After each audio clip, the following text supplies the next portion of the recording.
The night Serena forgot to say goodnight, Ezra forgave the weather. The sky had been loud all day, rain hitting the windows like thrown rice, gutters coughing, the kind of gray that slips into your bones and sets up camp.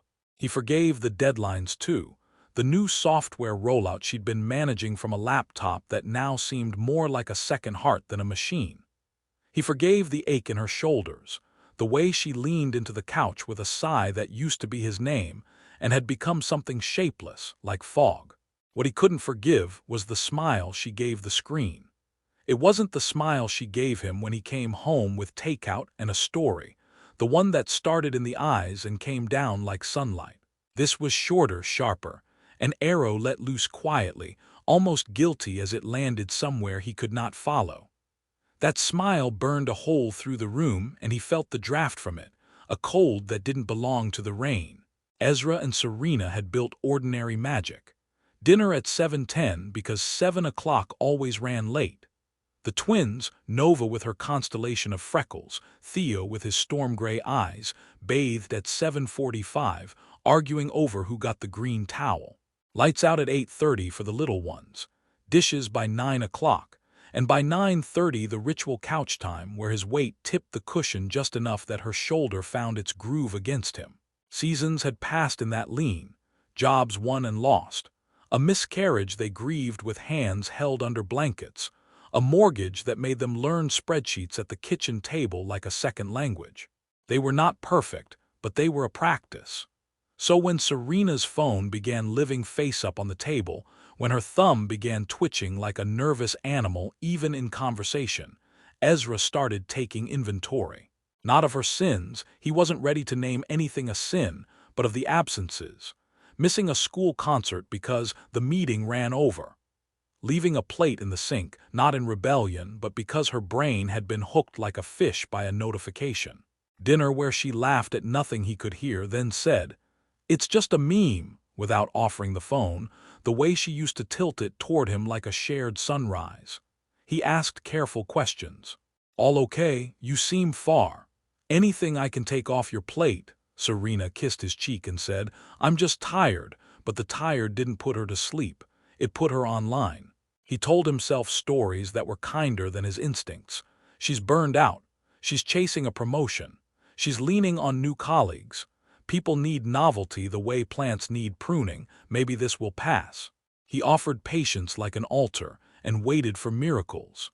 One Saturday, she left to pick up printer ink and came back 2 hours later with a small bag that could have held half a ribbon. She smelled like a bar of soap that wasn't theirs. He said nothing and folded laundry till his hands felt like they belonged to a quieter man.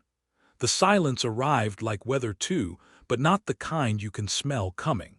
It was clear and sunny all morning. At lunch, Serena said nothing about the twins' soccer practice, nothing about the neighbor's new fence, nothing about the basil gone wild in the window box. Ezra said pass the salt, and she slid it over without looking up. At 2 o'clock he texted from 5 feet away, "Did I do something?"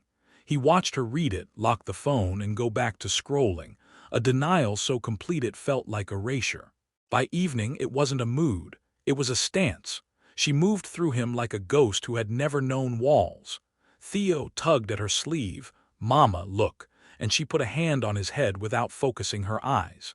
Nova held up a drawing, a house, a sky, 2 stick figures holding a balloon between them like a promise, and Serena nodded at it the way strangers nod at strangers. After the twins were in bed, Ezra sat across from her as if distance might translate into clarity. "Are we okay?" he asked, voice even, the calm he'd been practicing all week. "I don't want to talk," she said, each word placed on the table like a coin she begrudged parting with. He swallowed. "Then just tell me if there's something I should know." Her jaw moved. The screen lit her from below, an underworld glow. "I'm exhausted," she said. He nodded, because nodding was the only language left to him. He washed dishes that did not need washing. He took out trash that was not full. He stood in the backyard and listened to the neighborhood, laughing, televisions, a dog throwing itself against a fence, and thought about the sentence he wouldn't let himself say. "You are not here." At 3:06 a.m., The house slept like a child who trusts adults to do adult things. Ezra sat at the edge of the bed and watched Serena breathe. Her face in sleep was the face he'd loved first, unguarded, young in a way that time cannot steal. He wanted to shake her awake and say, "Pick me, pick us. Tell me this is a bad draft, tear it up and start again." He wanted to picture her waking gentle and contrite, the way forgiveness wants it seen. But the night had other ideas. The kind of calm arrived that lives under decisions. It didn't glow, it didn't shout, it settled. He rose without turning on the light. He packed a bag for the twins with the precision of someone who has rehearsed the escape impossible to imagine. Nova's denim jacket with the star in the back, Theo's shark pajamas, toothbrushes, the book Nova loved with the girl who lassoed the moon. He packed for himself like a man who knew return was not a promise. A set of clothes, the twins' birth certificates, the photograph of Serena holding both babies on her chest, crying and laughing and swearing she'd never be brave again and then being brave for years until now. He wrote no note. Notes are for people who have asked for explanations. He lifted Nova, then Theo, and buckled them in the car while they made small animal sounds of protest that turned into trust. "Where are we going?" Nova murmured. "Where the pancakes are better," Ezra said. When the door clicked behind him, it sounded like punctuation. He didn't know if it was a period or a comma. The street was wet. The city hummed like a distant hive. He turned his phone off and put it in the glove compartment, a polite burial. He drove. Away is a direction with its own gravity. He followed. There is a strange mercy in small apartments. You can see everything that can hurt you from one chair. The rental was on the second floor, above a laundromat that sounded like the ocean if you were generous. The air smelled faintly of soap and hot metal. The windows faced a brick wall that had accepted its fate and grew a tender green fur of moss. Ezra decided to make the place a promise to the twins: new toothbrush cups, a welcome sign made of construction paper, cereal in see-through containers like treasure. The first morning, Nova claimed the lower bunk with the authority of a queen. Theo took the top, peeked over, and announced, "I can see everywhere." Ezra felt a laugh break out of him, sudden and awkward, like sunlight through a crack that had been painted over. He made pancakes with too much cinnamon. The twins pretended the syrup was lava and negotiated a safe bridge with spoons. Ezra washed their plates and cried into the sink so quietly the water almost didn't notice. He left the phone off for a day. On the second day he turned it on and the screen erupted, a frantic garden of missed calls, a climbing vine of messages. "Where are you? Are the kids okay? Please answer. This isn't you. This isn't fair, please." Ezra scrolled until the words lost shape. He played one voice note and Serena's voice arrived hoarse, tired in a new way. "Ezra, please. I woke up in the house, please. Please tell me you're okay. Tell me they're okay." He put the phone face down as if you can dim a cry by denying it light. On the third day, a new number texted, "You are scaring her. Be reasonable." He did not reply. On the fourth, a mutual friend wrote, "Talk to her, she's unraveling." He did not reply to that either. There are moments when language becomes a rope, handy, strong, and dangerous. He trusted his silence more than his words. He took the twins to a park with a broken fountain that still pretended to be beautiful. They sat on a bench and ate too sweet ice cream, watching a girl teach her dog to sit. "Can we go home?" Nova asked, face sticky, eyes steady. Ezra stared at the dog. "This is home for now," he said. "We're making one that won't break in the middle of the night." That afternoon, he posted a single sentence to an account he had once used to show off barbecues. "Some storms are quieter than rain, listen anyway." He didn't tag anyone. Words travel without passport or luggage. On the fifth day, the doorbell rang. Ezra opened to find Serena standing there like a weather alert. Her hair was not done. Her shirt was inside out. She looked like someone who had been forced to stand in a mirror and catalog the parts of her face that looked like regret. "Where are my kids?" It came out like a confession. "Safe," Ezra said. The word surprised him, the way it fit in his mouth like a new tooth. She moved past him on a reflex he recognized, stopped when her body remembered it needed his permission now, and waited. He hated the small triumph in him. He motioned toward the couch.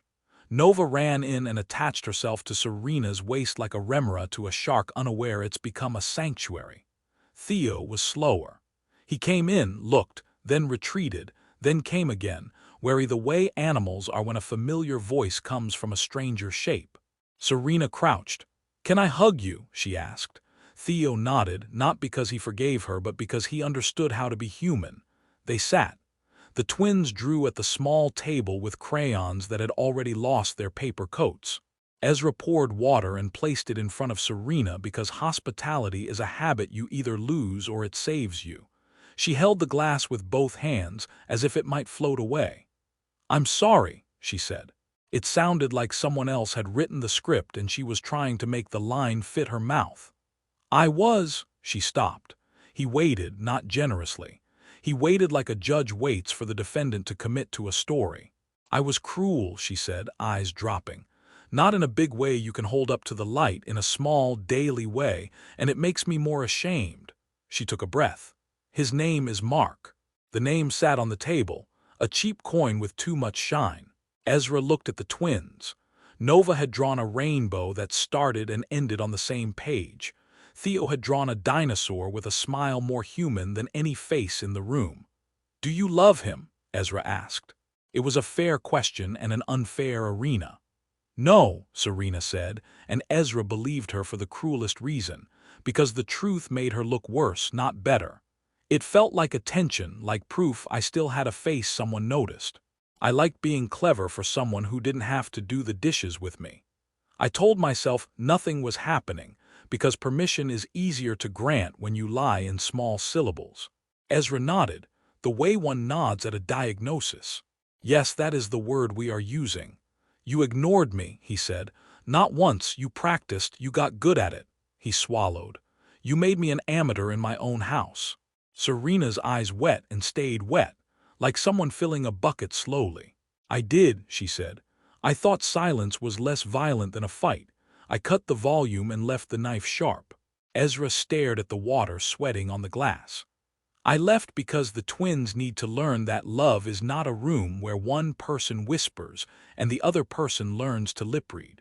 She nodded. "What do I do?" He thought of easy things. He thought of hard things. He thought of the decision to bless the day with a choice that would not feel like blessing at first. "Come back tomorrow," he said, "at 6:30. Without your phone." At 6:25, Serena stood outside the door with empty hands like contraband. Ezra let her in and saw how much it cost her not to pat her pockets in a panic. He led her to the table. The twins were still at their mother the way sunflowers are at the sun that remembers to show up. "I want to talk to Dad," Nova said, uncharacteristically firm.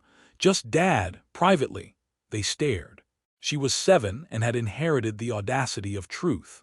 Ezra took Serena to the tiny balcony, where 2 plastic chairs made a promise of summer. Nova proposed a plan when they returned. "Family rules," she said, with the relieved air of someone who had been waiting to be listened to. "They have to be on the fridge." Theo clapped because rules meant stickers. Ezra wrote with a marker that bled through the paper. "No phones at dinner. If you're mad, say 'I'm mad' out loud before you stop talking. If you disappear, we call you out. Tuesday 7 p.m. is family timer, 10 minutes of looking at each other. If you lie, you say the words 'I lied.' We go slow."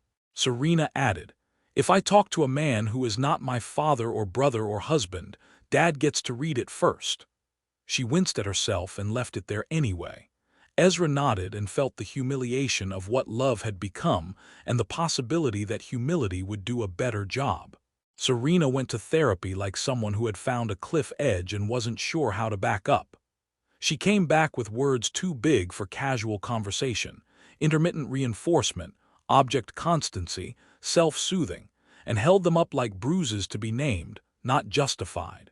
"The phone is a slot machine," she said one night, sitting on the floor. "Sometimes you get a connection ding, sometimes you don't, you keep pulling." She looked at him, mouth unpretty. "I ignored you to hear a bell." Ezra told her hard things too. I made myself easy to ignore. I told myself being calm was noble. It was passivity dressed as kindness. I thought loving you meant absorbing your storms, but it meant telling you when you were flooding the children's room. They practiced like students who had failed and still wanted the degree. Serena texted when she'd be late and sent a picture of the train to prove it, not because proof makes love, but because love had to relearn proof. Ezra said when suspicion visited, "My brain is making up a story. Help me write a better one." They fought and took water breaks like boxers in a clean match. They declared timeouts not as surrender, but strategy. They sat 10 minutes on Tuesdays and sometimes laughed for 2 of them and cried for 5 and stared at a stain on the wall for 3. Mark, because people like Mark obey predictable scripts, tried again. A message from an unknown number, "You're overreacting. You were happy." Serena forwarded it to Ezra, then blocked it. She wrote Mark an email she read to Ezra first.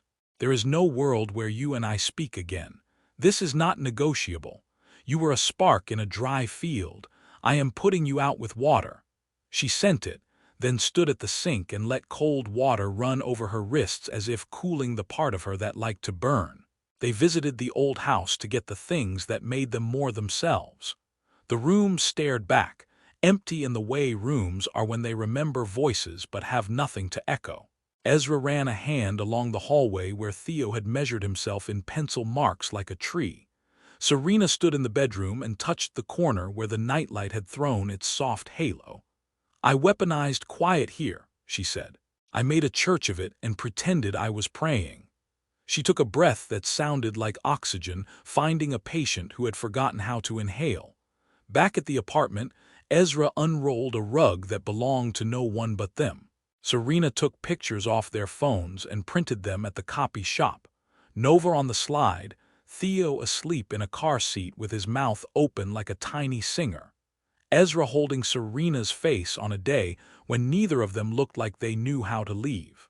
They taped the photos to the wall and pretended it was art. It was. On a Sunday, the twins found a stray cat in the alley behind the laundromat. She was small and decisive, with one ear nicked and eyes like new coins. Theo named her Button because he could not think of anything more universally useful. Button moved in as if she had always lived there, found the bed like a veteran, and ignored everyone's rules. Serena laughed until she hiccuped, then kissed Ezra in the kitchen, a kiss that remembered the topography of him without a map. That night, Ezra lay awake and traced the shape of the ceiling. Serena whispered into the dark, "Does it ever stop hurting?" He considered. "Honesty is a bed you choose every night." "I don't know," he said, "but today hurt less." Her hand found his elbow, not in apology, not in claim, but in attendance. For the first time in months, he slept and did not dream of doors closing. They moved back into the house because their lives were too large for the rental to hold without bending. The first week felt like staying with generous strangers. The couch remembered their weight under new rules. The kitchen, once a stage for elaborate quiet, hosted Tuesday 7 p.m. with a stubborn fidelity, the timer on the stove a metronome for eye contact. Neighbors ranged from sympathetic to nosy to sanctimonious. One, a woman whose roses outperformed every other plant on the block, said, "A husband should control his household," and Ezra found himself calmly rearranging his insides so he didn't swallow the insult and call it a meal. Another texted Serena a sermon on consequences. Serena did not reply. She took a screenshot, sent it to Ezra with the caption, "We are not running a focus group on our marriage." He laughed, the kind that straightens the spine. Trust returned like rain, a forecast, a sprinkle, a sunbeam through a cloud, and then the downpour when they least expected it. Ezra stopped listening for the secret laugh. Serena started putting her phone in a drawer at 6:30 without ceremony. Theo learned to whistle. Nova learned fractions and began dividing everyone's dessert with a fairness that bordered on ruthless. Button killed exactly one mouse and was forgiven for all future sins. Serena slipped once. Not with a message, not with a meeting, with a lie. "I'm 5 minutes away," she texted when she was 12. It was nothing, it was everything. Ezra watched the dot on the map. When she arrived, breath rushing, cheeks apologizing on their own, he said, "Say the thing." She stared. "Then I lied." He nodded, the anger in him a manageable animal. "Why?" She swallowed. "To be the person you wouldn't be mad at," he exhaled. "The person I'm not mad at is the one who tells me the math." They stood there in the hallway, two adults and their humiliation, and discovered humiliation can be composted into a kind of soil that grows gentler if you tend it. They set a ridiculous, beautiful boundary. No phones in the bedroom. The first week, Serena's hands twitched like they had been trained by a maestro and were rebelling against scales. Ezra bought a cheap alarm clock with red numbers that were ugly and faithful. They read. They listened to the house settle. They learned the acoustics of their own breath. They touched like students, then like experts, then like people who knew the test had already been graded and they were permitted to play. Mark's ghost rose once more in the form of a sighting in Serena's office lobby, because cities are small when your past is loud. She told Ezra before her heart rate came down. He nodded, she said. I nodded back because my chin was attached to me. I kept walking. Ezra said, "Thank you for telling me before my body found out from your face." She exhaled and laughed like a tire slowly releasing pressure. "Thank me again tomorrow," she said. He did. One night, thunder, remember what thunder was for, dramatics. The twins climbed into their bed, all knees and questions. "We're safe," Serena said, and Ezra watched the word enter the room and sit down beside the nightlight like an old friend making the timing perfect. Button decided the storm was beneath her and slept in the laundry basket. In the morning, the yard was jeweled with temporary oceans. Nova declared a science experiment. Theo floated leaves in a puddle and talked to them like boats. Ezra made coffee and watched Serena watching them, not with hunger for somewhere else but with awe at the weather that stays. She looked older, yes. She looked like someone who had paid for the lesson and kept the receipt.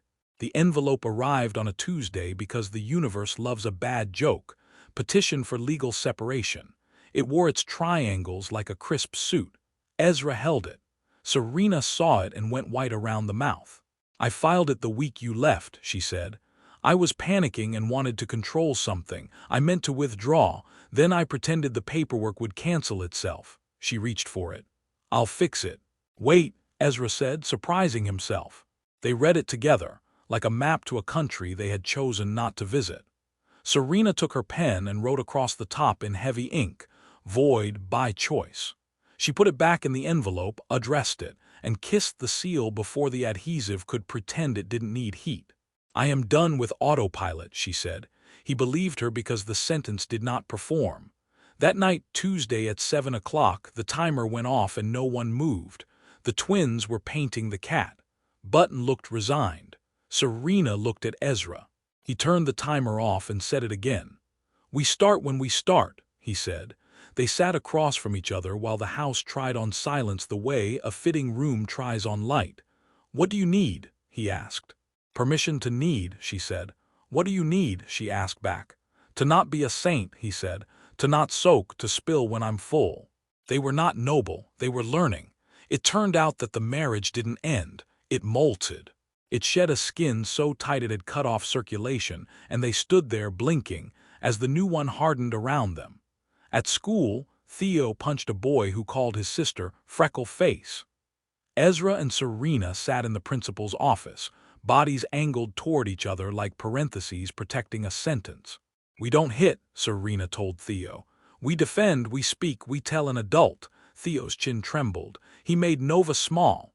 Ezra put a hand on his son's shoulder. "You don't get to make yourself big by making someone else smaller," he said. "You already take up enough room." Theo nodded, relief a small animal he let go. They apologized. They ate celebratory ice cream anyway.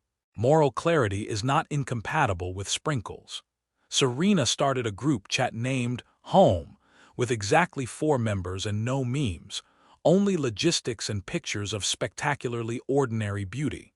Nova's geometry of sliced strawberries, Theo's first attempt at tying his shoes, Button sleeping like a question mark.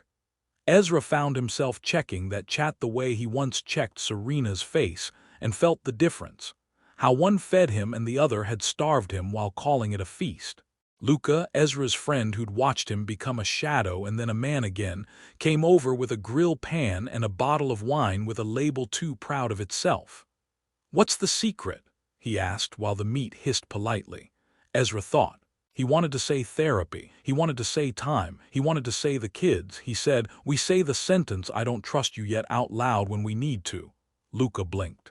"That's unsexy," Ezra laughed. "It's the hottest thing we do." Serena slipped again because humans are not machines. She kept a work coffee 10 minutes longer than she had to and didn't text. She arrived home contrite and braced.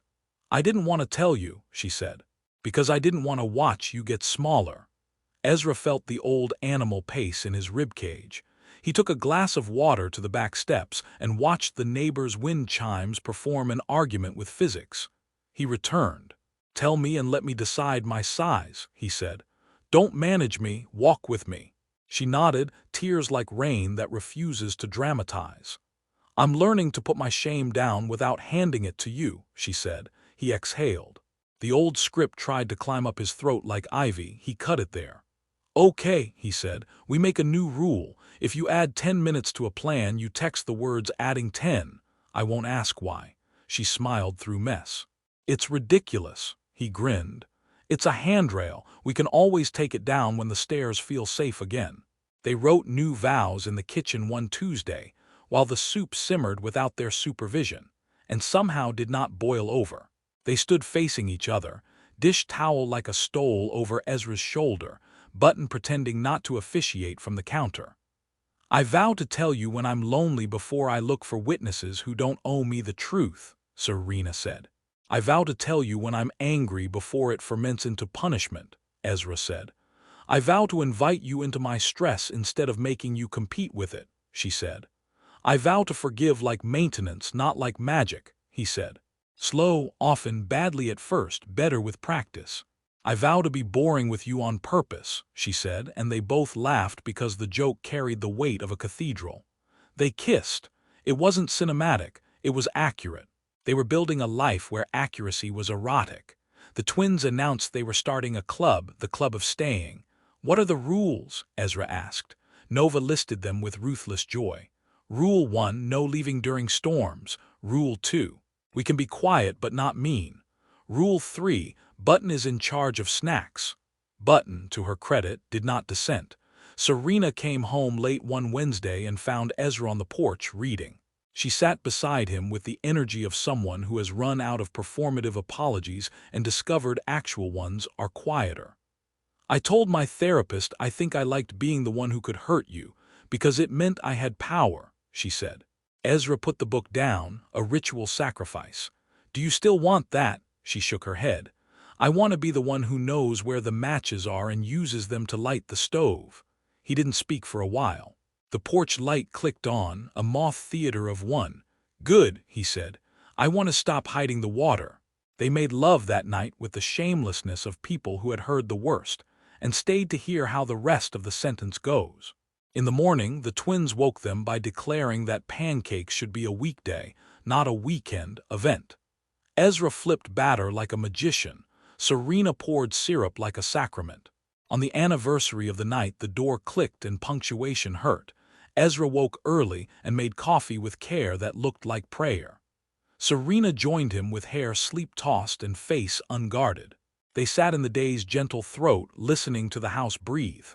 "We're not the same people," Serena said. "Good," Ezra answered then. "Scary." She smiled, a new smile, one that didn't check a reflection before it believed itself. "We earned that too." She slid a small gift across the table. Inside, a keychain stamped with the words "In case of storm." Tuesday 7 p.m. He turned it over in his hand like a coin he refused to spend. "It's corny," she said. "It's ours," he said. Button jumped onto the table, tail a smug question mark.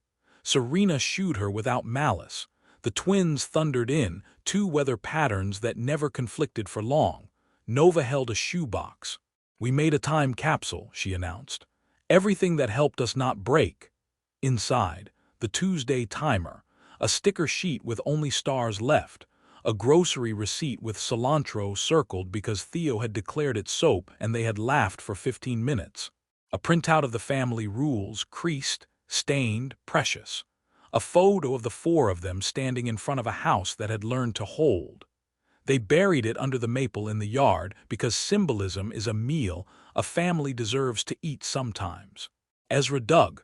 Serena held the box as if it could leak. The twins threw dirt with more enthusiasm than accuracy. When they were done, Theo said, "Now it can grow," and Ezra didn't correct him. Later, Serena took Ezra to the site of their first date, a diner with new paint and the same gravity. They sat in the same booth. Time makes miracles of banality. "I was trying to impress you," she said. "It worked," he said. "I order the same thing every time because I'm superstitious," she confessed. "I pretended to like pickles," he confessed back. They laughed like the first time because they were allowed to keep the good parts. A man walked in. Mark. Time had not made a miracle of him. He looked smaller, like someone who had leaned too hard on attention and found it collapsible. He saw them, paused, nodded, and did not approach. Serena looked at Ezra. Ezra looked at Serena. She reached for his hand, he let her. The waitress asked, "Same as always," and Ezra said, "No, add pancakes. It's a weekday." The waitress winked as if she knew what a sentence like that could hold. That night, Tuesday at 7 o'clock, they sat at the table. The timer chimed a small, faithful bell. "What don't I see?" Ezra asked. Serena took a breath. "I still get the itch," she said, "to be admired for nothing. To run away from the sink into someone's inbox. It is quieter now. It is not gone." Ezra nodded, feeling the old animal in his chest lie down without being told. "What don't I see?" she asked. "I still want revenge sometimes," he said. "To make you feel as small as I felt. I don't want to live there, but the house is built in me. I keep tearing it down." She reached across the table and put her hand on his fist. "Let's keep tearing." The twins ran through the kitchen with capes made from old pillowcases. Button chased them as if she were a dog in a better story. Ezra and Serena watched, Timer softly insisting on presence. The house their ordinary marvel held. Ezra lay awake that night and touched the scar of the year. It didn't throb. It didn't glow. It did what scars do, prove without performing that the body decided to heal. Serena's hand found his chest. Not claiming, not apologizing, counting, not the breaths left in a punishment, the weeks left in a practice. The weeks left in a practice.